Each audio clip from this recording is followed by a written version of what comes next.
غزوہ بدر کا پس منظر ہے، قرآنی پس منظر ہے کہ بدر کی جنگ کن حالات میں ہوئی، اس کا قرآنی پس منظر کیا ہے، یہ غزوہ بدر کا قرآنی فلسفہ کیا ہے۔ یہ مسلمانوں کی اجتماعی زندگی ان تین قسم کی حالتوں سے عبارت تھی، تو ہجرت مدینہ کا حکم آیا۔ کیوں حکم آیا؟ کہ اللہ پاک مکہ میں رہتے ہوئے اسلام کو اونچا کرنے پر قادر نہ تھا؟ بتائیے، وطن کیوں چھڑوایا گیا؟ گھر بار چھوڑ کر میلوں دور ایک نئی بستی میں آباد ہونے کا حکم ہو رہا ہے، ہجرت کا حکم ہو رہا ہے، گھر بار چھوڑنے کا، وطن کاروبار چھوڑنے کا حکم ہو رہا ہے۔ کیوں؟ کیا اسی مکہ میں جو آپ کا وطن ہے، جو اللہ کا گھر ہے، جہاں کعبہ ہے، جس کو آگے چل کر قبلہ بننا ہے اور جس کو عالم اسلام کا مرکز بننا ہے، وہ بستی، وہ شہر کیوں چھڑوایا جا رہا ہے؟ اللہ پاک قادر مطلق ہے، ان اللہ علی کل شیء قدیر۔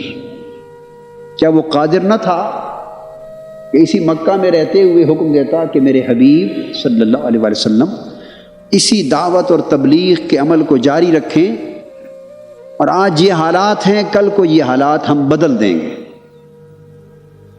اللہ کی قدرت سے یہ باہر تھا۔ یہاں ایک بات سمجھنے والی ہے، اللہ کی قدرت سے تو کچھ بھی خارج نہیں ہے، حتیٰ کہ اس کی قدرت میں یہ بھی داخل ہے کہ وہ چاہتا، اللہ پاک پسند فرماتا تو بغیر جنگوں اور غزوات کے اسلام کو سر بلند کر دیتا۔ کیا اللہ اس پر قادر نہیں کہ نہ غزوہ بدر ہوتا، نہ غزوہ احد ہوتا، نہ خندق اور احزاب کی جنگ ہوتی، نہ طائف اور حنین کے مارکے ہوتے، یعنی ساری جنگیں ختم ہو جاتی، اور ویسے ہی اللہ پاک فرماتا میرے حبیب آپ دعوت اور تبلیغ کے عمل کو جاری رکھیں، ہم اسلام کو سر بلند کر دیں گے۔ جنگ کی ضرورت ہی نہیں، ٹکر کی ضرورت ہی نہیں، معرکہ آرائی کی ضرورت ہی نہیں، اور کئی سینکڑوں صحابہ کو شہید کروانے کی بھی ضرورت نہیں۔ ہر کوئی اپنے گھر میں رہے، آباد رہے، اپنا کام جاری رکھیں، اسلام سر بلند ہو جائے گا۔ کیا اللہ پاک اس طریقے سے اسلام کو اونچا کرنے پر قادر نہیں تھا؟ جی قادر تھا۔ کون سی بات ہے جو اللہ کی قدرت سے خارج ہے؟ وہ جو پہاڑ سے صالح علیہ السلام کی اونٹنی پیدا کر سکتا ہے، جو موسیٰ علیہ السلام کے ڈنڈے سے سمندر میں راستے بنا سکتا ہے، وہ جو ایک غار میں 309 سال تک بغیر کھائے پیے اصحاب کہف کو زندہ رکھ سکتا ہے، وہ جو بغیر باپ کے حضرت عیسیٰ علیہ السلام کو پیدا کر سکتا ہے، اور ابابیلوں سے ابرہہ اور اس کے لشکر کو مروا سکتا ہے، اپنا کعبہ بچا سکتا ہے، یعنی اللہ کی قدرت سے کیا بعید ہے؟ تو وہ چاہتا تو بغیر معرکہ آرائی اور تصادم کی زندگی اور ہجرت اور نقل مکانی کی زندگی کے بغیر صرف دعوت اور تبلیغ ہی کے عمل سے اسلام کو سر بلند فرما دیتا، اور اسلام کا نظام دنیا میں نافذ ہو جاتا۔ مگر اللہ پاک نے ایسا نہیں کیا۔ کس کے لیے؟ اپنے محبوب نبی کے لیے بھی ایسا نہیں کیا، اور ہم اپنے لیے یہ چاہتے ہیں۔ ہمارا حال یہ ہے کہ جو کام اللہ نے اپنے حبیب کے لیے نہیں کیا، ہم وہ اپنے لیے چاہتے ہیں کہ نہ ٹکر لینی پڑے، نہ معرکہ آرائی ہو، نہ تصادم ہو، نہ پتھر کھانے پڑے، نہ گالیاں سننی پڑے، نہ مخالفتیں ہوں، نہ مزاحمتیں ہوں، کچھ بھی نہ ہو، بس خالی تقریر کریں، واعظ کریں، لوگ ہاتھ چومتے رہیں اور اسلام اور نظام مصطفیٰ غالب آ جائے۔ ہم یہ چاہتے ہیں، وہ کام چاہتے ہیں جو اللہ نے اپنے نبیوں کے لیے نہیں کیا۔ بتائیے کیا ہم یہ نہیں چاہتے؟ بولیے، دل سے چاہتے ہیں کہ نہیں؟ زبان سے کہیں یا نہ کہیں، مگر جس طرح کی باتیں ہم کرتے ہیں ان باتوں کے پس پردہ یہی آرزو ہے، اور کیا ہے؟ قرآن مجید فرماتا ہے وَكَأَيٍّ مِّن نَّبِيٍّ قَاتَلَ مَعَهُ رِبِّيُّونَ كَثِيرٌ، تصادم اور حق اور باطل کے معرکہ کو دعوت دیے بغیر حق کے غلبے کی آرزو کرنے والوں، سوچو تو صحیح، کتنے سینکڑوں ہزاروں نبی ایسے ہو گزرے اور ان کے ساتھ کتنے ولی اور روحانی ربانی لوگ ایسے ہو گزرے جنہیں تلواریں اٹھا کر اللہ کے دین کو سر بلند کرنے کے لیے میدان میں اترنا پڑا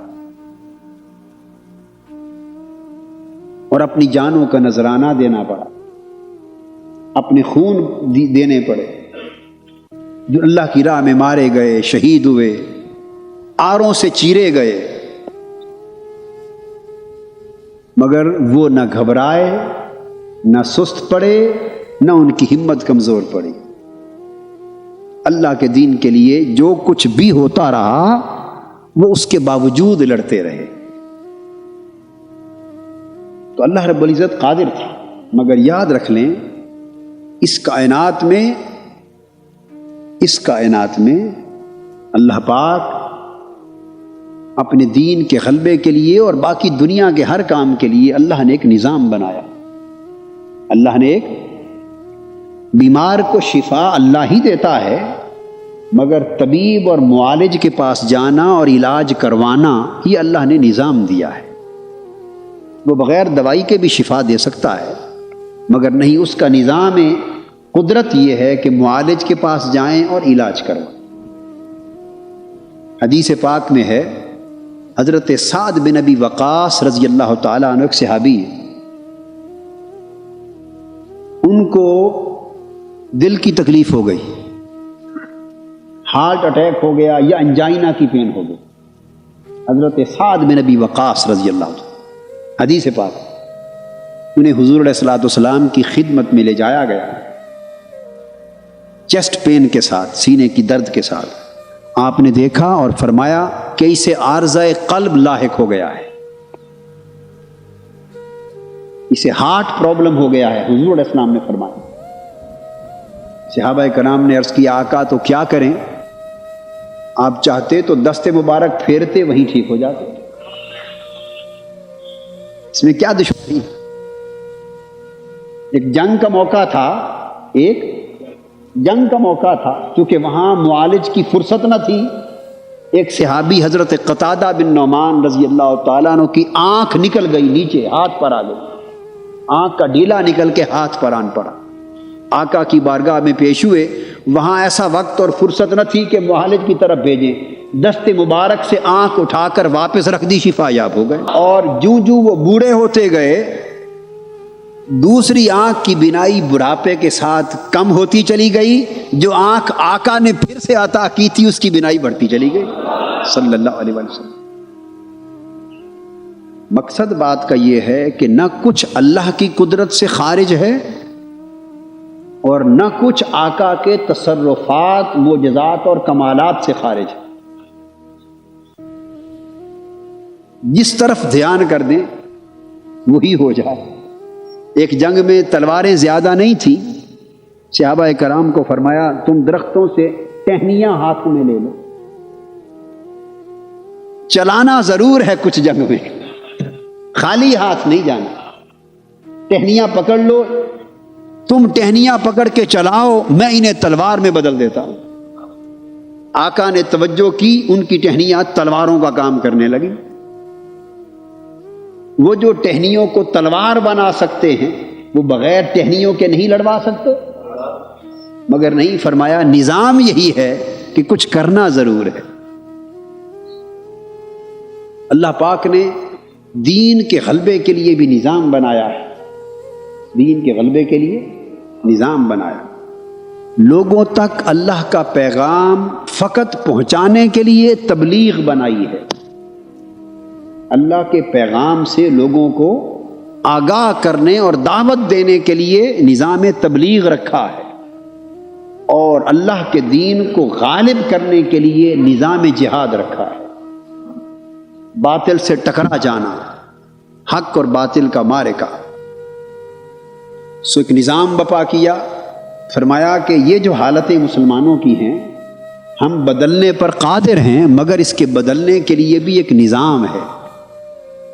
اگر آپ یہی مکہ میں رہے تو حالت یہ رہے گی مسلمانوں کی، اگر وہ سیاسی طور پہ کمزور رہیں اور خالی تبلیغ ہی کرتے رہیں، معاشی طور پہ کمزور رہیں اور خالی تبلیغ کرتے رہیں، سماجی طور پہ کمزور رہیں اور خالی تبلیغ کرتے رہیں، تو ساری عمر تبلیغ میں گزر جائے گی مگر حق کا کلمہ سر بلند نہیں ہوگا۔ ہم چاہتے ہیں میرے حبیب حق کا کلمہ سر بلند ہو، تو کیا فرمایا؟ اب اس کا طریقہ یہ ہے کہ یہاں سے ہجرت کریں، نئی بستی میں جا کے اپنے اسلامی اقتدار کا آغاز کریں۔ اب اللہ پاک نے اس کے بعد فرمایا فآواکم، پس تم کو ہجرت مدینہ کے ذریعے، ہجرت مدینہ کے ذریعے فآواکم، تمہیں سماجی اور معاشرتی اعتبار سے محفوظ ٹھکانہ عطا کیا، سماجی اور معاشرتی اعتبار سے محفوظ ٹھکانہ عطا فرمایا۔ وَأَيَّدَكُمْ بِنَصْرِهِ، اور سیاسی اقتدار کے ذریعے تمہاری مدد کی، سیاسی قوت، حکومت اور اقتدار دے کر تمہاری مدد کی، تمہیں سیاسی طور پر مضبوط بنایا۔ وَرَزَقَكُم مِّنَ الطَّيِّبَاتِ، اور معاشی اور اقتصادی اعتبار سے تمہیں خوشحال بنایا، تاکہ نہ معاشی اور اقتصادی کمزوری رہے۔ اگر معاشی اور اقتصادی کمزوری ہو تو زبان سے حق کی سچی آواز بھی نہیں نکل سکتی۔ ہزارہا مساجد پاکستان میں آپ کے سامنے، جہاں کے خطیب مسجد کی انتظامیہ کی تنخواہوں پر جیتے ہیں، ان مسجدوں کا حال دیکھ لیں، سوائے معجزات اور کرامات بیان کرنے اور فضائل بیان کرنے کہ اور کلمہ حق اس معاشرے کے اعتبار سے وہ زبان پر لانے کی جرت ہی نہیں رکھتے، جرت ہی نہیں رکھتے۔ کیوں؟ وہ کہتے ہیں جی ہماری کمیٹی میں آدھے لوگ تو پیپلز پارٹی کے ہیں، آدھے IJI کے ہیں، اگر کوئی کلمہ حق کہا ان کے خلاف گیا تو یہ نکال دیں گے، ان کے خلاف گیا تو وہ نکال دیں گے۔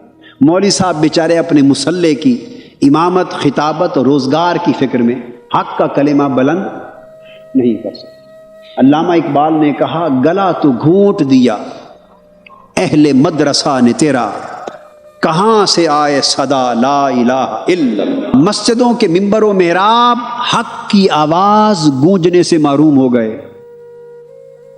اسی طرح مدرسے بھی کلمہ حق بلند کرنے سے محروم ہو گئے۔ کیوں؟ کہ اب مدرسوں کا چلنا سرکاری زکوٰۃ اور ایڈ پر مبنی، جس مدرسہ سے کلمہ حق بلند ہوگا وہاں کی سرکاری ایڈ اور گرانٹ اور زکوٰۃ بند ہو جائے گی، بس بات ہی ختم۔ قرآن کہتا ہے وَرَزَقَكُم مِّنَ الطَّيِّبَاتِ، تمہیں معاشی خوشحالی دی تاکہ کسی کے غلام نہ رہو۔ جب تک سیاسی اور اقتصادی اور سماجی اعتبار سے کوئی بھی کمزور رہے گا، غلامی کا پٹا اس کے گلے میں رہے گا، اس کا گلا دبا رہے گا، وہ کلمہ حق بلند نہیں کر سکتا۔ حق کا کلمہ بلند کرنے کے لیے آزادی چاہیے۔ اللہ پاک نے فرمایا مکہ کے معاشرے میں تمہیں وہ آزادی میسر نہ تھی، مگر تم حق کی آواز بلند کرنے والے تھے مگر دبے ہوئے تھے۔ ہم نے تمہیں مدینہ کی ہجرت کے ذریعے سماجی حفاظت دے دی، معاشی استحکام دے دیا اور سیاسی مضبوطی دے دی۔ اقتدار جب تمہارے ہاتھ میں آ گیا، حکومت تمہاری ہو گئی، سلطنت تمہارے پاس ہو گئی، تو تمہاری حالت بدل گئی۔ لعلکم تشکرون، اور یہ انقلاب اور تبدیلی تمہاری زندگی میں ہم کیوں لائے؟ اس لیے تاکہ تم سارے کے سارے لوگ اللہ کے شکر گزار بندے بن جاؤ۔